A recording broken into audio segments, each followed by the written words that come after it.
Welcome to Retro Requiem's second podcast. Today, we'll be discussing the topic of Batman vs. Superman. It's a positive podcast. But today, we heard the news that Jesse Eisenberg, is going to be playing Lex Luthor. What the, in general, it just seems like this movie is so horribly cast, and this is just the most recent example.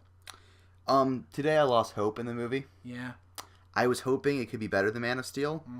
Spoilers, it was bad. Spoilers, it sucks.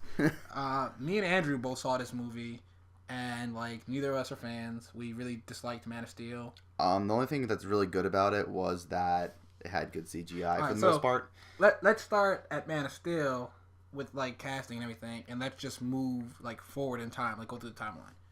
Starts off with Henry Cavill as Superman, which I don't think is a bad casting. No, it's not bad at all. He looks like Superman, he's English. Yeah, he's kind of a bad actor, but he doesn't. Not too great as Superman. I don't think you need to do much, honestly. You have to be tall, dark, and handsome. Yeah, tall, dark. As long as you put up that Boy Scout. Well, in the Man of Steel, he wasn't really a Boy Scout. He was trying to find his way. In the end, you finally realize, he has to put on the Boy Scout thing.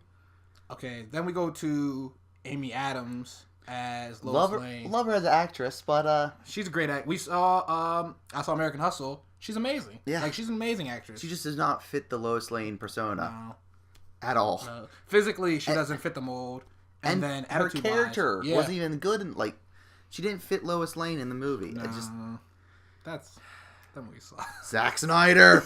Zack Snyder, you're an awful person. You just okay. Then Ben Affleck is Batman. At first, I was very disappointed about this. Yeah, and I know you were too. Yeah, but after thinking about it, we both agreed that I think it's a good fit. Yeah, it's not bad because he's the best actor. He was the best actor so far in that movie, and probably still is. I would say still is. Even with Jesse Eisenberg. Jesse Eisenberg isn't a bad actor. I like Jesse Eisenberg as an actor. But just he has a certain... He just doesn't fit. It doesn't... He's never played a role like that.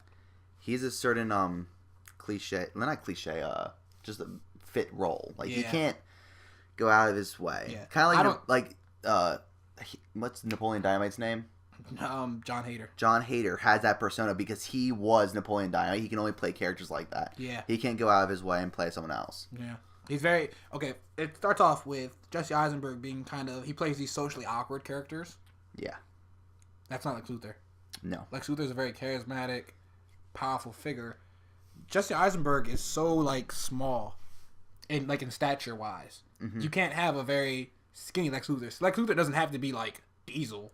No, he doesn't. His main asset is his brain. Yeah, but he does have to... he has to be... He has to be make a presence. Yes, menacing to a point, at least, Or you could just go back to the old Superman movies that were horrible and have him as a fat guy that wore a wig. Yeah. And those movies were horrible, so, I don't think they want to go and do that. I'd take those over Man of Steel.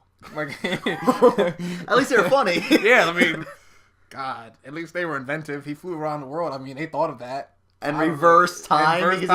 And then that was original. There's nothing original about skyscrapers falling. That only happened. But it's proved impossible. You can't reverse time and make the world spin backwards. The world just blow up. They should have got Michael Bay to direct the first one. That's what they should have done. It'd have been better. I can't. It still would have sucked. I had hope in Zack Snyder because I like some of his movies. But, Michael Bay, there hasn't been a movie that I liked of his in a while. That's true. Okay, you have a point. You have a point. Michael Bay's a piece of shit. Stay away from Ninja Turtles! He's already making it. Have you seen the new one? I actually saw shots of it recently. Yeah. It's really bad. Anyhow, can you imagine Jesse Eisenberg bald? He would look awkward. Just think in your mind, Jesse Eisenberg's scalp. It just seems like... He looked like the Vulture. Yeah. Is he... So... I don't think Jesse Eisenberg he's gonna go bald. Really? I think he's gonna have his hair in the movie. I because feel like it would just look. It's so iconic of the hair being bald. He has to have that. He would look like Dr. Evil. That's what he would look like. That's what he would look like if he had his bald. But I feel like he has to be bald. I don't know. I just can't imagine him not being bald. in general, I think we're in agreement here that it's just bad. Like I don't even know to this extent like what they're doing. Yeah. Like it seems like they went out of their way to choose people who didn't fit the character that they're portraying. Like I compare the Jesse Eisenberg one with Topher Grace coming in as Venom in Spider-Man 3. That was bad too. Topher Grace is the skinniest thing in the world. Yeah. To play like this big dude. Big, yeah. And Brock was jacked.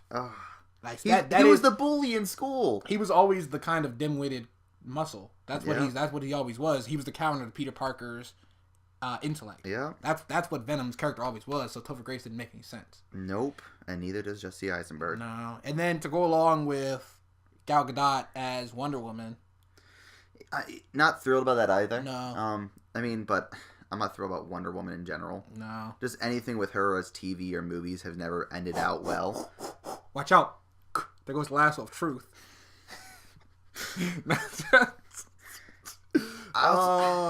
Did you hear that, much like the animated series, Wonder Woman is supposed to be a romantic counterpart to Batman? Really? Yes. Okay. I have no problem with that. I don't know. I have no Gal problem with Gadot's, she was fine in Fast and Furious because she didn't have to do much. That's true, yeah. But I don't think she's a good actress overall. You take most of the Fast and Furious actors, not that great of actors. Yeah, so. I don't think they're action movie. The Rock. The Rock is Oscar worthy. No, he's not. Maybe for like best action scene if they have that category. Okay. And to end this on a positive note. Oh, we're ending on a positive note. We're ending on a positive note.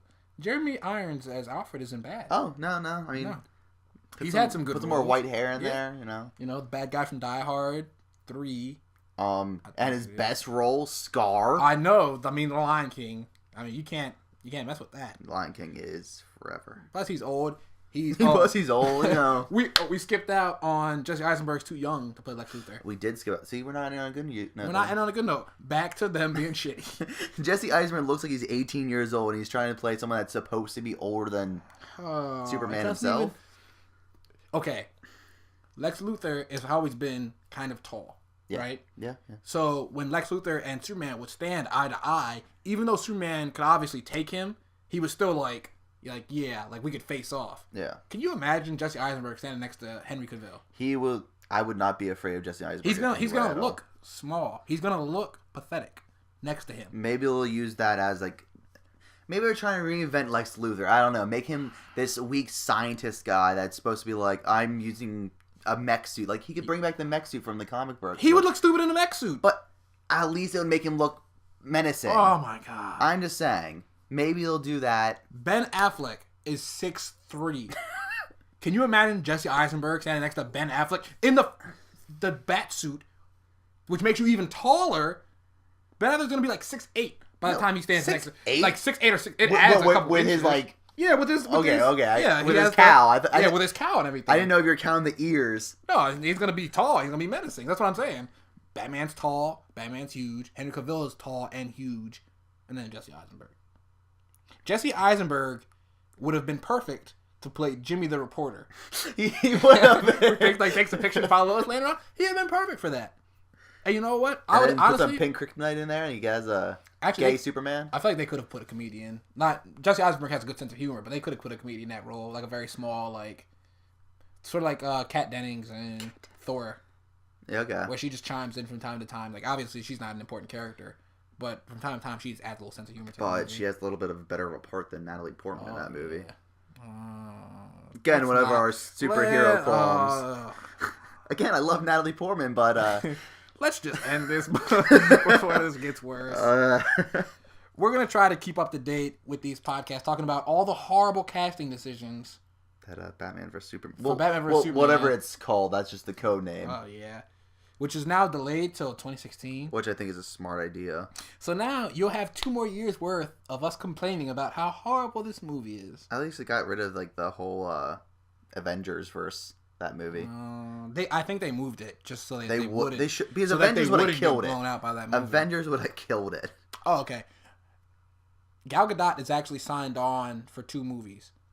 She's gonna do like a Justice League movie then, probably. This is what I was gonna get. How late is the Justice movie gonna come out now? If it's in like 2018, 2019? That's gonna be 2020. 2020? That's gonna be 2020 for just because so you gotta think about it this way. DC just lost right now. Yeah, you got to think about it this way. This isn't gonna come out until 2016. Yeah. Then Wonder Woman actually might have her own movie. The Flash is supposed to be in Batman vs Superman. It's rumored. So that means the Flash... Are they using the same Flash from the TV show? I don't think so. I feel like you should just do that. That'd be so easy to use because then you don't have to make a movie for him. He's already introduced to a fan base. Okay. Just like Green Arrow. Use the Green Arrow from him. This is what is different and why they can't use the Arrow from the TV show in a Justice League movie. It's because the Arrow TV show, one, is better in quality. Yes. And two, it's very grounded in reality. It is. When I actually watched the show, I was surprised at how he didn't have any boxing glove arrows or net arrows. He's just shooting arrows. Yeah. Like he's just an archer. That's all he is. And he's like, he has some explosive arrows and some shock arrows. And he has. I mean, he has a little bit here and there. But they're as he's progressing as a hero, like he finally got his mask, in the new season. And he's progressing as a hero, so he's getting more gadgets. He's turning out to be like the archer Batman. Yeah. So I think it's a good progression because the first season was all about him getting like the revenge that he needed. Yeah, season 1 was great. And now season 2 is him more turning from like this just like vigilante into a hero. Yeah. And I think it's a good progression. He's meeting more heroes now in season 2. Yeah. So like he's met Black Canary. Yep. I think he had the episode with the Flash already. He had the Flash already, yeah. Okay. So, I mean, who knows? Maybe Aquaman will swim his way into an episode. Swim into Starling City? Yeah. Just up the river? Oh, God. Aquaman. If I ever made a Justice League movie, I would just always have an Aquaman cameo. Like, I would never have him as a full character. Just have him in there. He would just, like, come in, like... Okay, so at the end of the Avengers, when they have the big battle and they're fighting all the aliens, that's when Aquaman would come in. Like, Aquaman would just come in at that point, like, boom, and be in the last, like, 10 minutes of the movie. But totally wreck shit. Like, when he comes out in Justice. When he comes out to, like, the giant Mar army. Yeah, giant Mar army. I love that game. It was a great game. It actually did all the characters in DC justice, unlike the movies. Yeah. Fuck Zack Snyder. Okay. For all your latest superhero news, come back to Retro Requiem. And for more great podcasts as well. See you guys.